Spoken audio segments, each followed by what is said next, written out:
right. Love it, love it. Let's see. Love it, love it.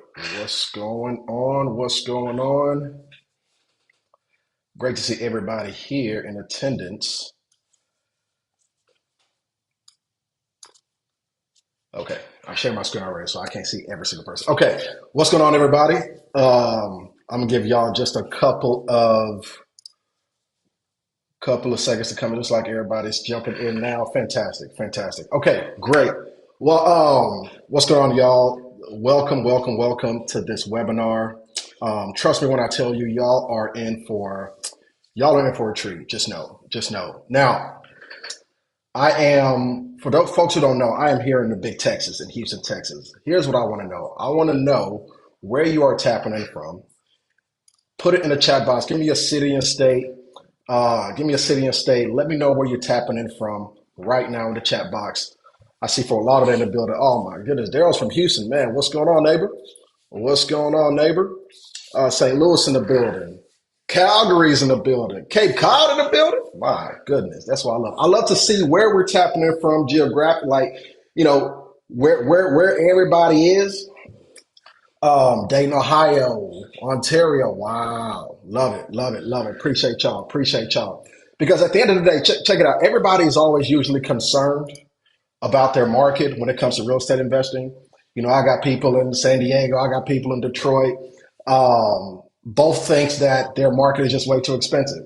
And sometimes they're right, right? But most of the time, they just don't know where to find the good deals, right? So that's why I want to know in the chat box, where are you tapping in from? What part of the world are you in? Ontario's in the building. Brooklyn, New York's in the building. Fantastic, fantastic. I appreciate y'all. Again, I'm here in Houston, Texas. My folks in Texas was good.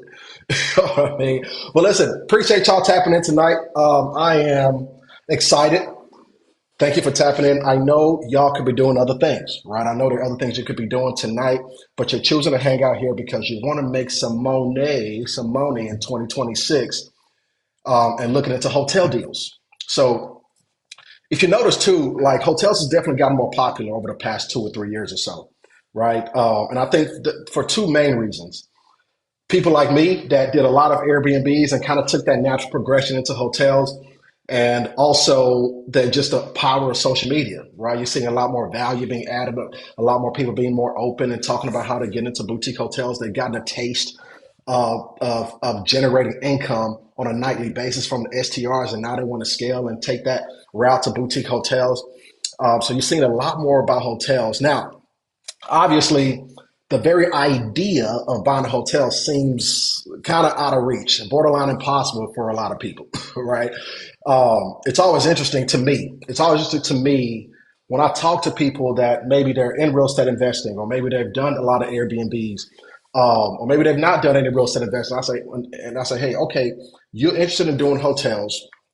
I'll ask them. I say, well, when would you like to buy your first hotel? Like I'll ask them about their hotel goals, and I always get like this crazy kind of, man, that's like a 5 year plan. That's like a 10 year plan, right? And it's always interesting because a lot of folks don't know. A lot of folks don't know that this could be something that could be a reality within the next 12 months, right? So it's always interesting when I talk to people. So the first thing I want to do is what I want y'all to do is to give yourselves a pat on the back, for actually being open-minded enough to thinking that this is possible for you. So today, what I'm going to do is I'm going to be showing y'all today. I'm going to show y'all not only why this is possible, but why it's also probable. Right now, unfortunately, there are a lot of people that kind of just get in their own ways. If you want to be honest about it, hotels are too expensive. There are no good deals out there. It just costs way too much money. I've never even bought a rental property, let alone a hotel. And I could never possibly do this. And they're basically closing the doors to millions of dollars of equity, hundreds of thousands of dollars of cash flow, right? So I want to give y'all a round of applause. Truly, truly want to give y'all a round of applause for being abundant minded enough in your mindset to know that this is possible. Now, I'm sure y'all have some skepticism nonetheless. Probably some reservations, some fears, some concerns all around it. Now, what I want to do today is by the end of this webinar, not only are you going to understand exactly why this is no different than going out to buying another real estate asset, a rental property, and but it actually has way higher returns. So you need to stay to the end because we're going to cover a lot of detail today and why this is so possible, right? So, but who am I? Let's talk about it now. Before we jump in, I want to introduce myself real quick and why you should even be listening to me. My name is Tijani. I've been investing in real estate since 2016. I've done over 70 plus transactions, dabbled in long-term rentals. I did wholesaling. I've wholesaled creative finance deals on the residential side. I got into Airbnb, scaled my Airbnb portfolio up to 35 doors here in Houston, Texas, and then transitioned into the hotel space, right? And so I've been closing hotel deals through syndications, creative financing with my partner Sujay Mehta, who is the, we'll get on that later, but Sujay currently has over 100 million in the hotels under management right now. And together we work personally with investors. We work both with completely new investors in the residential space. Maybe they're new in the commercial space or honestly haven't done any commercial real estate before.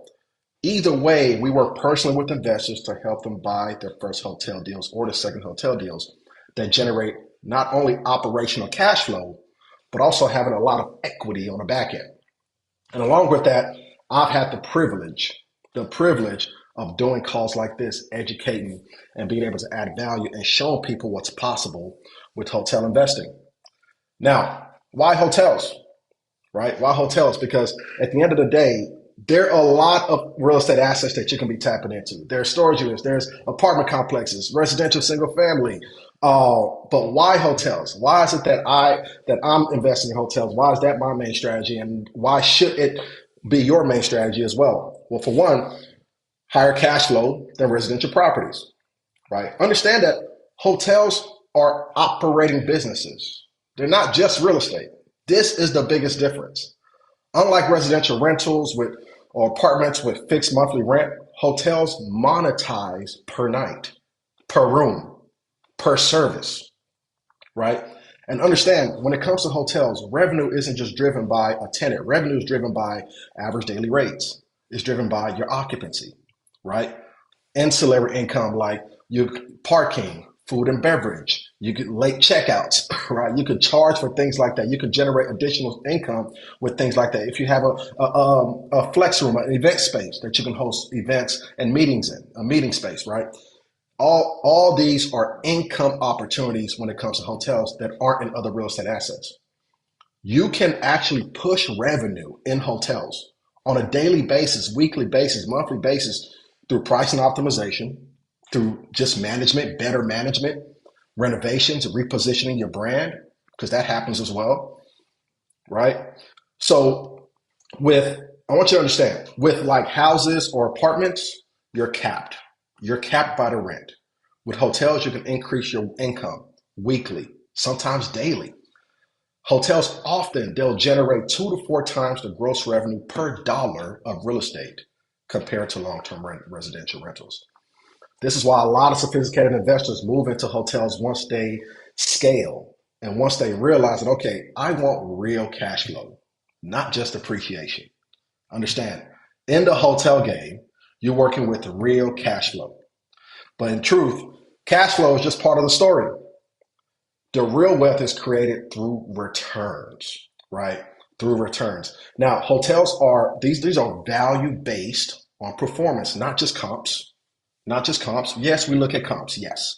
But its value is also based on performance. Value is driven by the NOI, which is known as the net operating income, which you directly control. When you increase the NOI in a hotel, understand you're forcing the appreciation. When you force the appreciation, you're forcing the value to go up. What does this mean? You can refinance sooner if you need to. You can exit at a much higher valuation. Even small improvements in your operations, even the small ones can massively, massively increase the value of this property. See, I love hotels because it's two very distinct phases with hotels. There's the acquisitions side and then there's the business side. And you can add value either way. You can add value just in how you operate, or you can add value when you purchase, right? Let's just say, for example, you have a hotel and you're able to increase the net operating income, the NOI, by 200K. At an 8% cap rate, you just increased that hotel value by $2.5 million. That's real equity that you just built in your hotel. That's real equity to your net worth. This doesn't exist in residential. It just doesn't exist in residential. Unless for some reason something crazy happens and rent just skyrockets in a crazy way, which we've never seen like that, right?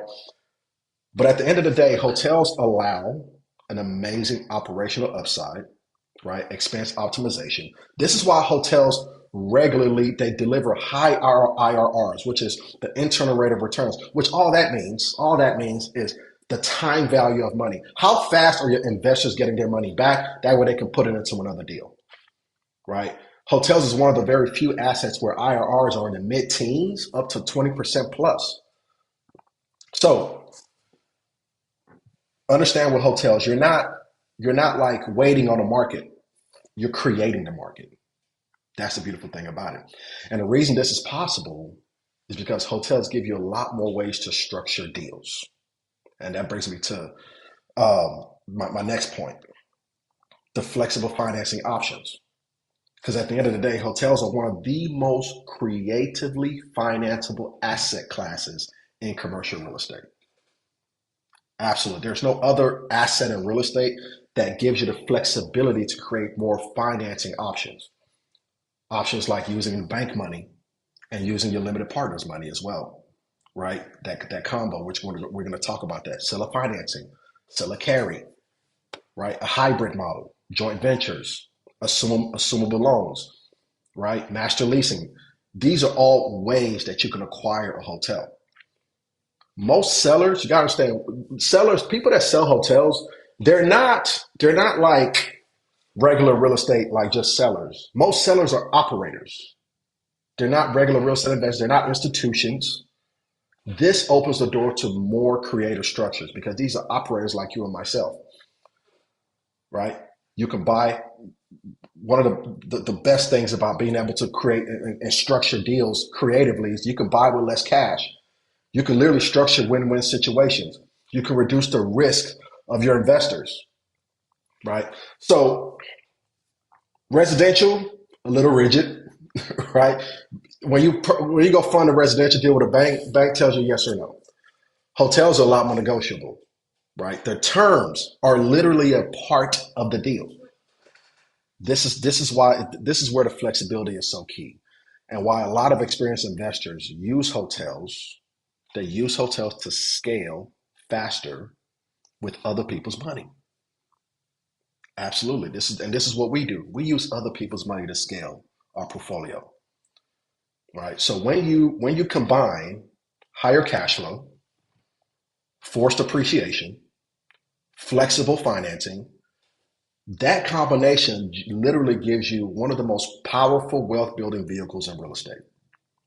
Now, the big thing that I want to cover today are the three very, very crucial pain points or concerns that a lot of people have.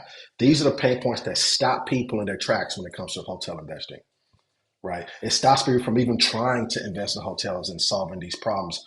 I want to look at these issues and solve them right in front of you right now, so that by the end of this, you'll know exactly that this is possible. Again, not only that it's possible, but it's very probable.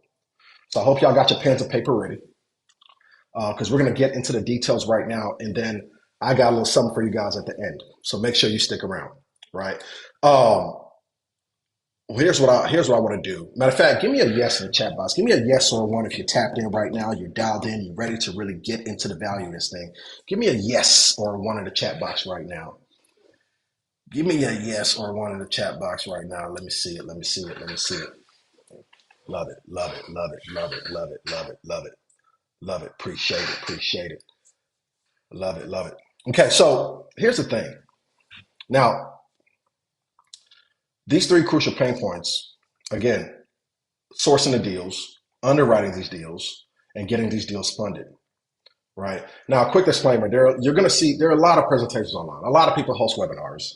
And there are a lot of these that are going to cover a lot of very, information, superficial information. They're going to make you guys feel like, okay, oh, this is super easy. Going to get you guys to think it's just too good to be true. But honestly, on the other side of this is that if y'all are on this call right now, hoping that I'm just going to be able to just hand you a hotel by the end of this presentation, then you got to do me a favor and just kind of this ain't the call for you. This ain't the webinar for you, because I'm here to talk to the folks, and I mean this. I'm here to talk to the people who are absolutely ambitious, who are serious, who knows that this is possible for them. They just need to figure out the how, the what, the who, and how to make sure that they're not making any costly mistakes along the journey. So give me your utmost attention. Give me your utmost attention for the next 30 minutes or so. Give me your utmost attention, because I'm really going to help y'all understand how this can become your reality, how you can become a multi-millionaire through hotels within the next 12 months, right? If you follow these steps correctly. So other than that, honestly, if you're just here to kind of be entertained, I recommend Netflix. And I mean that, okay? So, because at the end of the day, we're here to make money. We're here to make money. Give me a one or a yes if you're ready to make money, man. If you want hotels to be a reality in 2026, give me a one or a yes in the chat box right now. I want to see y'all, man. I want to see it. Fantastic. Fantastic. Fantastic. Love it. Love it. Love it. Now, when it comes to sourcing deals, because at the end of the day, I speak to a lot of people who are interested in owning hotels, but always tell me that, listen, there aren't any good deals out there, right? There aren't any good deals out there. Maybe you're listening right now and you've tried to find a good deal. Maybe you've experienced this for yourself. You look for deals. Maybe you struggle to find something that makes sense. Most people think that it's just something that it's just something that's like too hard to do. Let me tell you right now, it's usually not. And one of the things I want to speak on is on market deals. This is like the low hanging fruit when it comes to sourcing deals and finding deals. The two main websites that I will tell you to find your hotel deals is LoopNet and Craigslist. A lot of y'all on this call probably already know that. If you haven't heard of any of the two, tap in with LoopNet or Craigslist. You'll be able to find hotel deals in your marketplace. Now, a lot of people think that on market deals means bad deals. That's not true. It just means competitive deals. So if you're scrolling through these websites and you feel like, okay, there aren't any good deals, then you haven't made a single offer yet, and I can tell you with full confidence that that is your problem. Honestly, I'm constantly making offers whenever I see a potential deal. And in fact, the hotel that we have on a contract right now was on market. It was on market, yet we are getting this hotel for under over $1 million under its asking price, and it was on market, right? So in a lot of cases, it's not that there isn't any good deals on market. You have to create the deal that's on market. So people think about pricing. Yes, pricing is crucial. Pricing is 100% crucial. But you don't only win on price. You also win on structure. You win on certainty, right? Sellers really care about speed. They care about credibility, certainty, a clean execution. Sellers will give you a discount on this deal if they know for certain that you'll be able to close. Also, you have to think about the opportunity. You can do creative financing, offer quick closing, show them your teams. Look at this team that we have. We can get this deal done. So I would actually surmise, honestly, that on market is where a lot of new investors should start, right? Because you're going to learn the game on market. You'll learn very quickly how hotels are valued. You'll learn very quickly what brokers expect, how these underwritings really work. Even if you're not planning on offering on a deal, you can use on-market deals to really sharpen your skills when it comes to hotel investing, right? So understand that pricing isn't always the end-all be-all. You can win in other ways when it comes to on-market deals. And understand what your threshold is. Make your offer, and don't go above what works for you. What I did, I made an offer. I said, okay, they denied my offer. And I said, okay, let me know if anything changes. But this is where we're at. And guess what? They realized that, okay, TJ was our best option, right? And they called me back, right? So understand that, again, on market doesn't mean it's not a deal. It just means you just got to figure out how to get creative to get these deals done, especially deals that have been sitting on the market for some time. Those are going to be some of the lowest hanging fruits when it comes to on market deals. Again, Crexy and LoopNet, definitely tap in on that to find some on market deals. Now, when it comes to off market deals, off market, it doesn't mean secret, like this secret deal or list or whatever the case may be. It means relationship driven. That's what off market means. This is where real leverage and creativity lives. So off market deals come from, you can find from direct owners, right? Direct owner conversations, brokers trust, like really earn the trust of your brokers, having enough conversation with brokers, industry relationships with lenders. You'll be surprised that you can find actually get deals from your lender, your reputation, your ability to follow up. A lot of you got to understand, a lot of hotel owners, they are, man, they are burnt out. They're undercapitalized. They're near retirement. They have operational stress, operating stress. These are where you can find some extremely powerful deals, right? And off market deals are very powerful, and because there's less competition, a lot more flexibility. You can negotiate better terms. There's a very high chance of you being able to structure something creative when it comes to off market deals. So if off-market deals is your goal, which I recommend it should be for every single person tuning in right now, and 100% should be your goal, understand that you're not hunting deals, right? You're positioning yourself so deals come to you. That's what off-market is.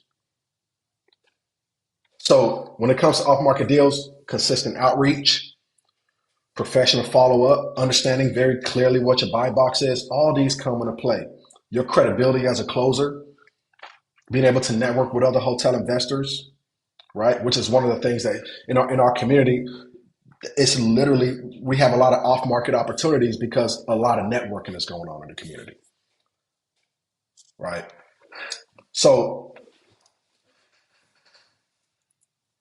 let's see here. One second. Okay, great. We're looking good. We're good. So for as far as underwriting goes, I'm gonna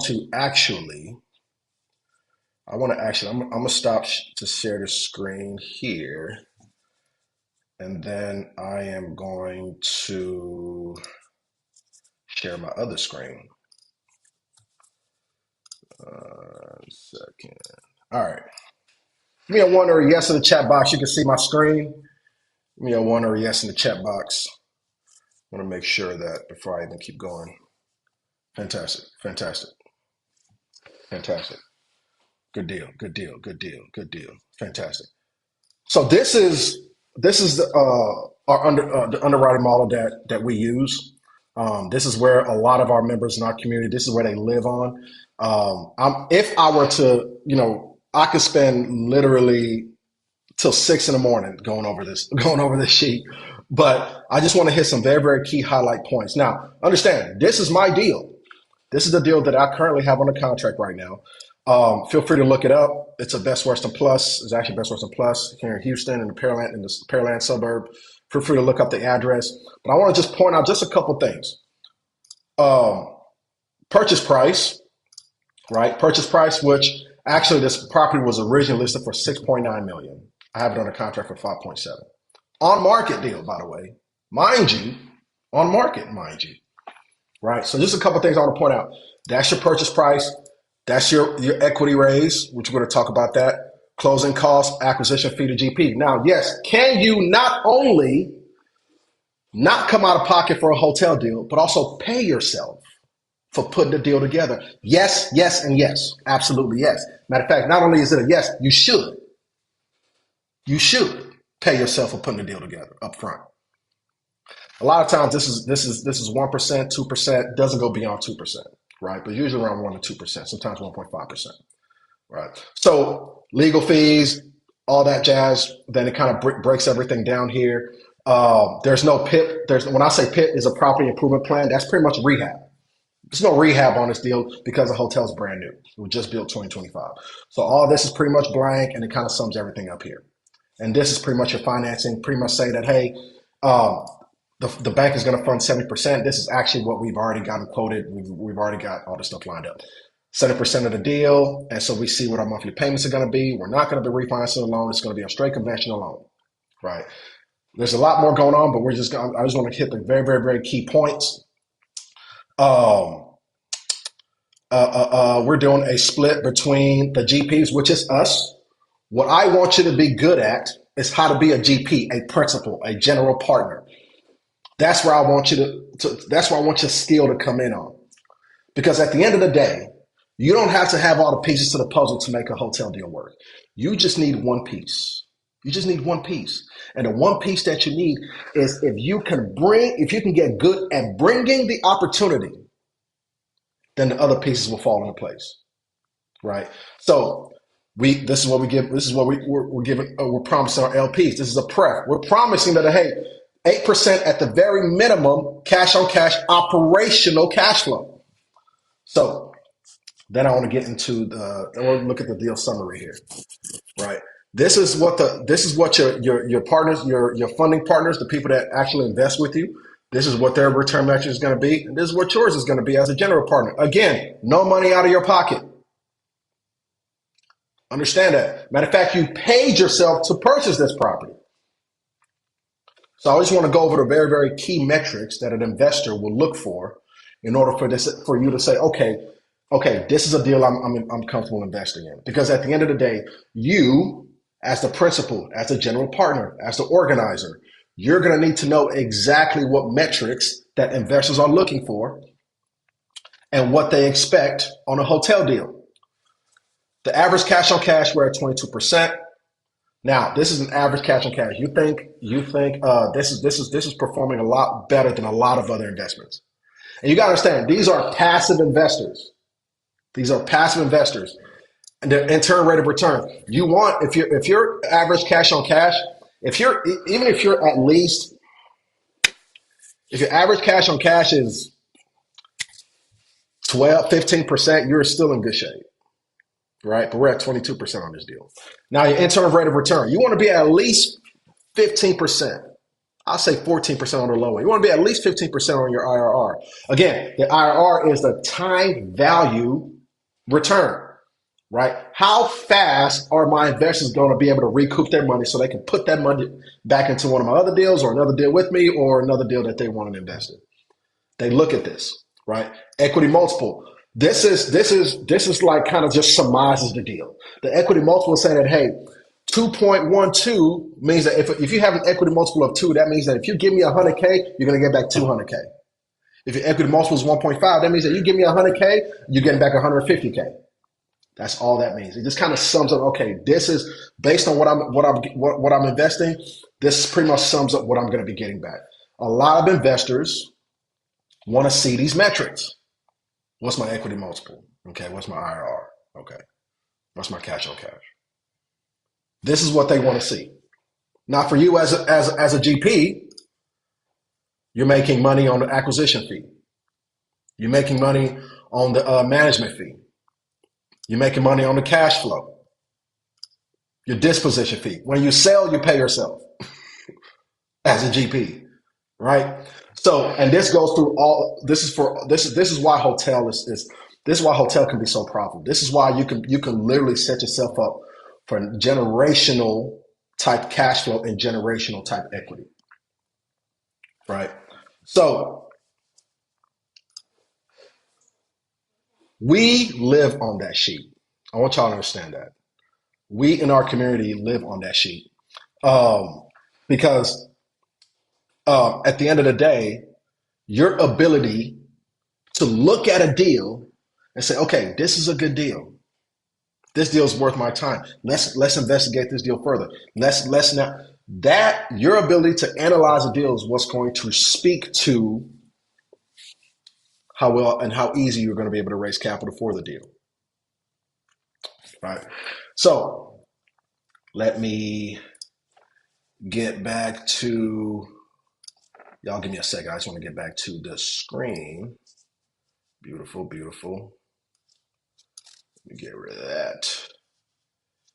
Get rid of that as well. All right. All right. One or a yes in the chat box. You're still with me, and you can see my screen. You're still with me. You can see my screen. Give me a yes. Give me a yes in the chat box right now. You're still with me. You can see my screen. Both. Give me a yes for both. Love it. Love it. Love it. Love it. Love it. Love it. Fantastic, y'all. Fantastic. Fantastic. Fantastic. Awesome. So when it comes to underwriting, understand that you just need to get really, really good at an underwriting model. And trust me, our underwriting model is as good as it gets in helping you because it literally spells everything out. And you can play with different scenarios. You can look at worst case scenario, best case scenario, right? You can play with different scenarios and really see where this deal lies and how, and not only if this is a good deal, but is this a deal that investors want? How easy will it be for me to raise capital on this deal? That's why we live on that. That's why we live on that sheet. Make sense? Fantastic. Fantastic. Financing. This is another very, very crucial bottleneck that a lot of folks have when it comes to hotel investing. The financing. How can we get these deals funded? Okay, I've executed. I've brought my value to the table. I've brought the opportunity. I've studied on how to underwrite. I've looked at the deal. I've talked to the brokers. I got all the financials. I've plugged everything in. I've confirmed that this deal makes sense. How can I get it funded now? Great question. There are multiple ways to get it funded. Multiple ways to get it funded. I don't look at the number one way. It's not. This is the traditional stack. This is kind of the. I would say that this is probably the most common, the most familiar way that people go about purchasing hotels. It works 100%, right? Understand that bank debt, there's debt, that there's equity. The debt is what the bank will fund. The equity is what you're bringing to the table. So when you say, hey, when you're in the world and you're in the space, and they say, okay, have you secured the debt, or are you still working on securing the debt? That means have you secured the bank component? When they say, okay, we're raising, usually the term you say, we're raising equity. We're raising the equity. That means that you're raising a down payment. The down payment is the equity. And that's from your partners. It's equity because that's not going to the institution. That's equity that you're bringing to the table, even though it's not your money, it's other people's money. Understand, it takes money to make money in hotels. It just doesn't have to be your money. So the bank debt usually requires 25 to 40% down. I don't know if you noticed in the example that I showed you for the Best Western, the bank's funding 70%, meaning we're bringing 30% equity to the table, right? So the bank debt usually requires a 25 to 40% down. A lot of times they want to see that the hotel is actually stabilized. They want to see that the hotel is actually cash flowing, that you have it under contract for a price that makes sense, right? So your LPs, which is your limited partners, also called lending partners, they share the upside with you. They're partners with you. They're sharing the upside with you, right? And so understand, when you do this structure, you have reporting to do. You got to report to your LPs. You got to make sure the bank is happy, all that jazz. So very, very important. Now, the pros, lower interest rates. This structure, you can get some pretty decent interest rates, especially if it's a conventional loan. You build institutional credibility. Once you do it, I always like to say, when it comes to hotels, they're your first. Matter of fact, give me a one. If you are looking to get your first hotel, give me a one in the chat box right now. If you're listening to me right now, you're like, look, I'm looking to get my very first hotel. Give me a one in the chat box right now. You want your first one? Fantastic, fantastic, fantastic. Listen, and I say that because in reality, here's the truth about it. The first one, I would probably say, is the most challenging one that you'll do. But the magic that happens after your first deal. Because what happens is after your first deal, you've built credibility, and that credibility is so crucial in the hotel world. You'll be able to raise easier because you've done it before. Now you can do it again. Banks see that experience, and they'll be way easier to approve you for your next deal. I see all the yeses. I see all the ones. Love it. Love it. Love it. Love it. Now, with this kind of deal structure, understand that you have less flexibility though, especially when it comes when you contrast it with creative financing, right? But this works. This is a very, very tried and true way to get a hotel deal done. That's still when done right, when structured properly, still no money out of your pocket, and you can still pay yourself to buy the hotel, and not a small amount either, depending on the price point of the hotel, right? A lot of times this works whether the property is good to go, like there's no rehab required, or even if there is a PIP, which is a property improvement plan, if there is deferred maintenance on the property, it works either way, right? A lot of times the banks want to see that there's strong like history with the deal, strong operational history. They want to make sure that the people involved in the deal are strong borrowers. Like that's why your partners matter, right? So then you tap into creative ways to get the deal done. And I'm telling you, I mentioned this earlier. There's no other real estate asset. There's no other real estate asset type, asset class that allows more creative flexibility than hotels. I want to touch on creative financing. This is where leverage meets alignment. Understand, you're solving the seller's problems. When it comes to seller financing, there are no banks involved. This is between you and the seller, right? You're not being forced into that bank box. It's ideal for seller financing if the hotel is free and clear, or if it has a lot of equity. A lot of times, if the seller is just tired of operating it, you may come across a seller that wants income without the management. Great situation for seller financing, right? You have a really good opportunity to have little cash flow out of pocket, flexible terms, faster closes, higher returns, and when there are no banks involved and the seller is your bank, everything is negotiable. Everything, price, interest, amortization. You can even negotiate little to no interest, and don't let anybody tell you that you can't get zero interest on a deal. It's very possible. Very possible. So seller financing is amazing in the right situations. Everything I'm talking about right now are tools. Seller financing doesn't work for every single situation, every single opportunity, but it's a tool in your tool belt. So does seller carry, which is my next point. Think of seller carry, which is different from seller financing. It's two different things. Seller carry, think of it as like the hybrid structure. I recommend seller carry a lot. It's the bank debt plus seller financing. Just think about when you combine a bank debt and seller financing, you have seller carry. Imagine if the bank is funding 70% of the deal and the seller is willing to carry the 30%. They get 70% now, but they're carrying the 30% and are willing to take payments on it. That's seller carry. So with seller financing, bank's not involved. Seller carry, the bank's involved. What if the bank's not involved and the seller's willing to do a seller carry? Say you're buying a hotel for $1 million. The seller's willing to do 50% down.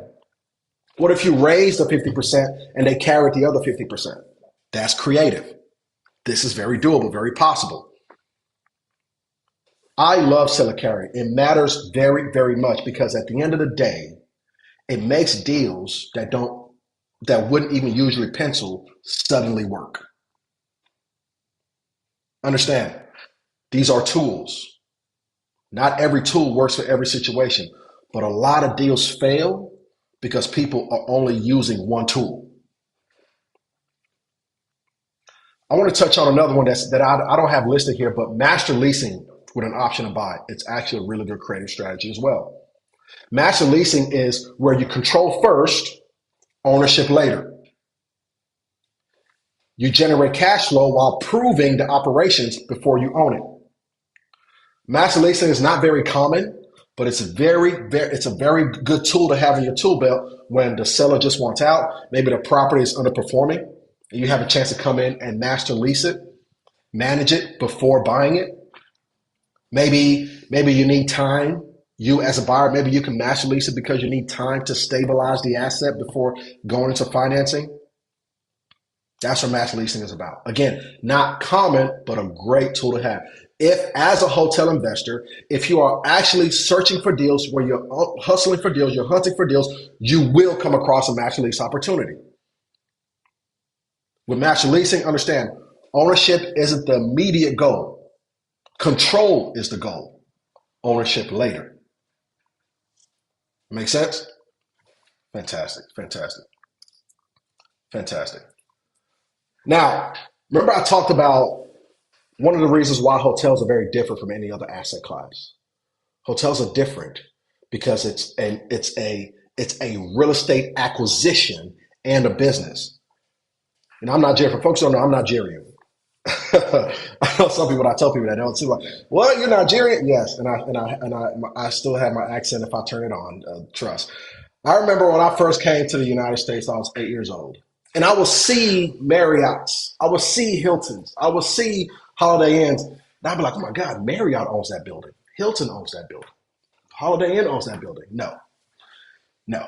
They don't. This is a business. You're essentially buying a franchise when you go branded. Now you can go boutique, you can go branded. I'm just talking about branded hotels and my experience with branded hotels. I will look at these hotels and not know that it's individual people like myself and yourselves that own these assets. But the acquisition is one thing, the business is another thing. And there are metrics that you need to learn about the business as well. Three very, very important particular ones is your RevPAR, which is also known as revenue per available room, your ADR, which is your average daily rate, and also your occupancy. I want to touch on all three of these real quick because they are important. We'll touch on because they are important. Um, so RevPAR. Now, if I had to pick one metric that tells me whether a hotel is healthy, it's the RevPAR. The calculation for RevPAR is the ADR times the occupancy. Your RevPAR essentially measures how efficiently the hotel turns rooms into revenue. That's what the RevPAR does. It's the revenue per the available room that you have. The thing about RevPAR, you can't game RevPAR because if you have high occupancy with low rates, you don't win. If you have high rates but with empty rooms, you're not winning. So RevPAR tells me if the pricing and demand are actually working together. Hope that makes sense. Next thing is the ADR. Your ADR is the average daily rate. The average daily rate. ADR is pricing power. That's essentially how I like to describe it. It's the pricing power. The average revenue earned per occupied room. That's what your ADR is. ADR is important as well. It matters because the higher ADR, when you have a good ADR, you improve margins, right? Reduces wear and tear on your property when you have higher ADR. Attracts better guest profile. The higher your ADR, the better quality guest comes in your building. But most operators, they try to grow by just filling rooms instead of actually charging correctly. Two totally different things. You can increase your ADR, of course, through any value add you do to the property. Maybe it's through renovation. Maybe you reposition the hotel. Maybe it was once a Red Roof Inn and you converted it over to a Marriott, right? Maybe you bought this boutique hotel that was underperforming, that had an ADR of a certain amount, and you come in, add value, renovate, increase the ADR. Maybe you rebranded, added some storytelling, added some additional marketing. You provided better guest experience. You're actually managing your pricing as a fluctuating model as you should be, not having one set price, flat price throughout your listings. All these are very important aspects of how to increase your ADR. Remember this, Your ADR grows when guests believe the experience is worth it. Okay. Now, occupancy, pretty kind of self-explanatory. Occupancy is, demand capture. It is the percent of the available rooms sold. What's your occupancy rate? It's the percentage of the available rooms sold. Also, very important metrics. You're good when you have high occupancy, good occupancy, keeps cash flow flowing.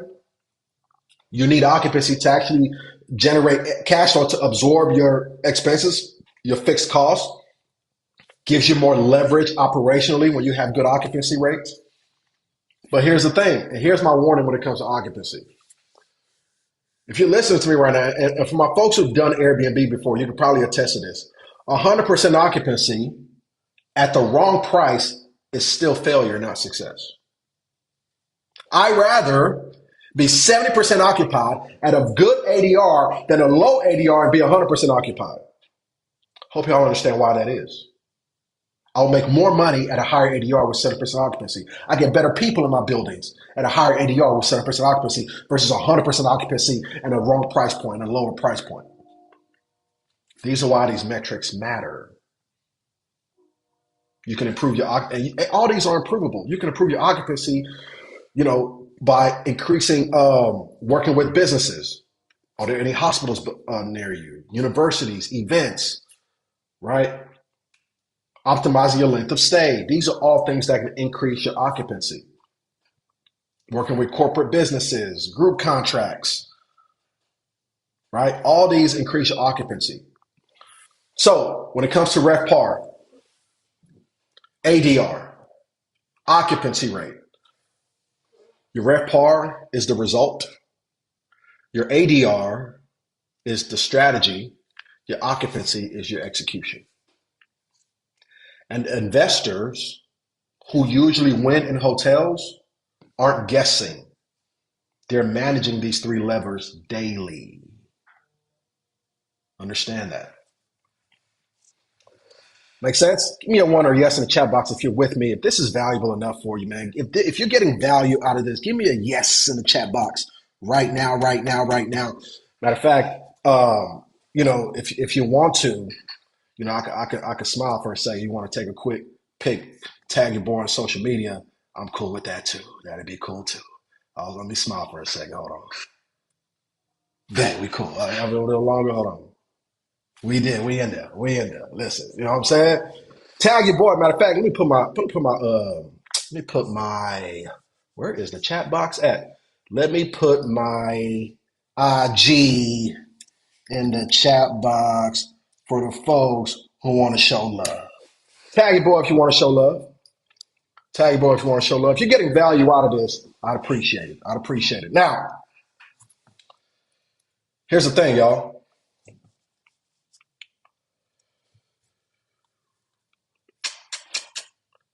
Listen, we're almost an hour in already. God dog it, that went by super fast, by the way. That went by super fast. Listen, a lot of this, this sums up exactly entirely what I wanted to discuss with y'all today. All right. And I hope it was super valuable for you. Now, obviously, I would imagine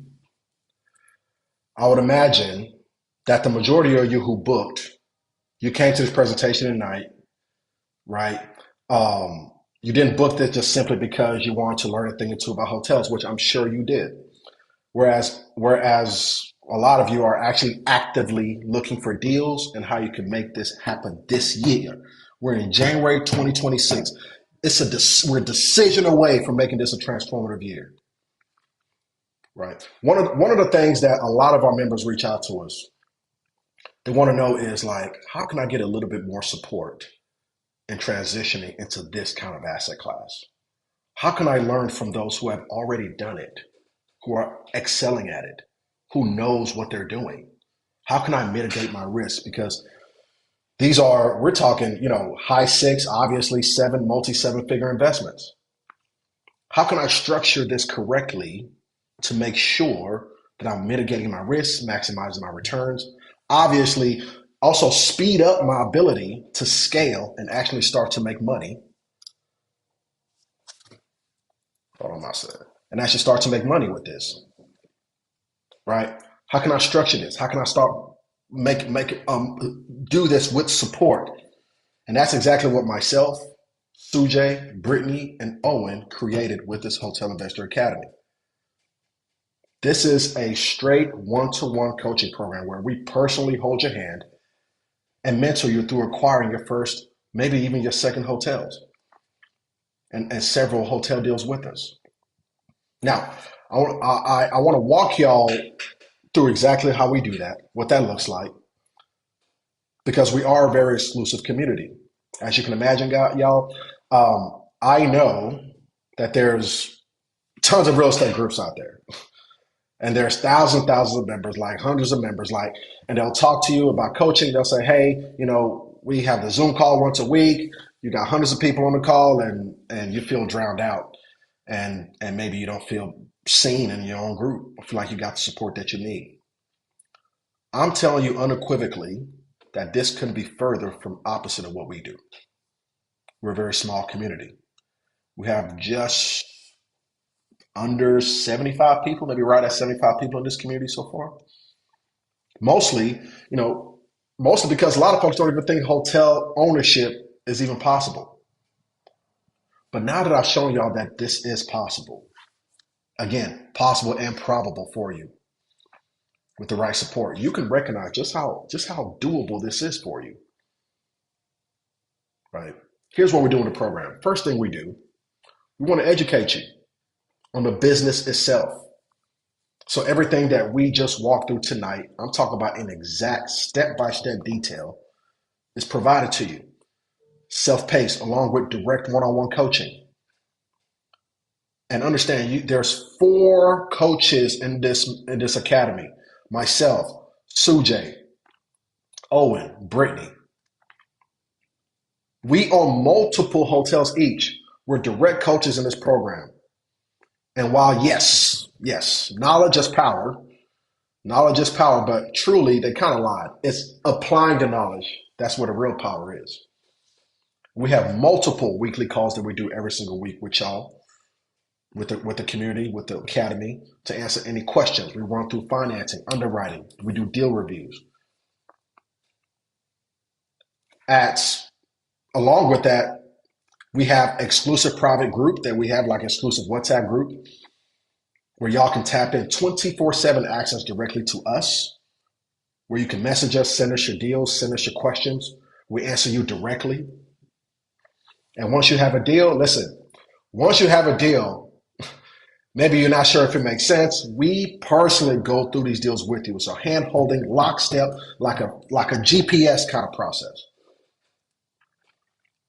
We review the deals with you with the exact underwriting model that we were looking at earlier. This is literally what we do for every single member that joins this program. We run the numbers. We look at it together, right? So that you're never making a decision by yourself. There's not a member in this community that pulls a trigger on a deal that we didn't greenlight, right? And finally, which is probably one of the most favorable things that folks at the Academy love, is the opportunity to network and partnerships.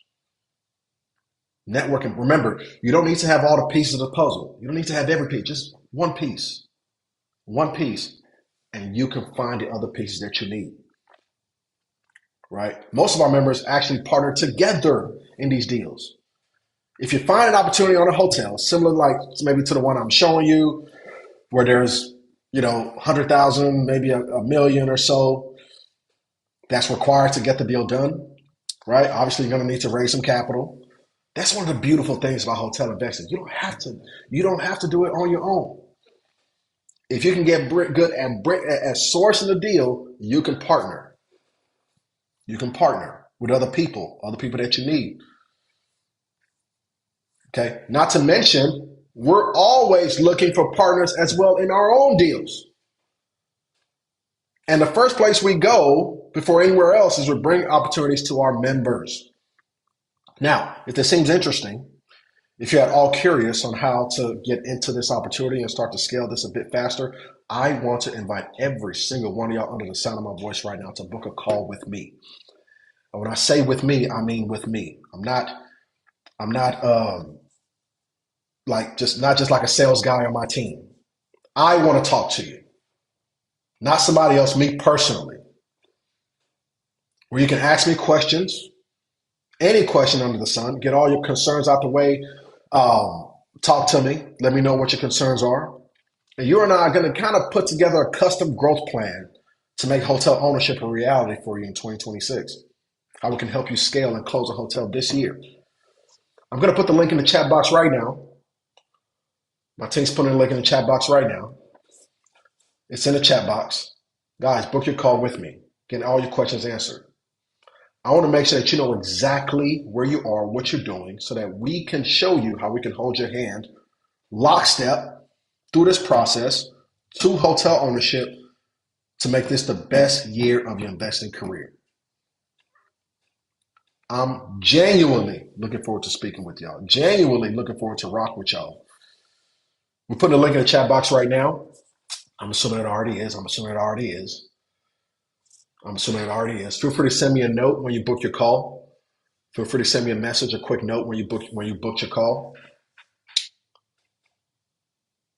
And again, y'all, I'm not sending you to a calendar to book with some sales guy on my team. I'm inviting you to book a call with me. Right? Let's have a personalized one-on-one conversation about how I, myself, my team, Sujay, and the gang help you into owning a hotel this year.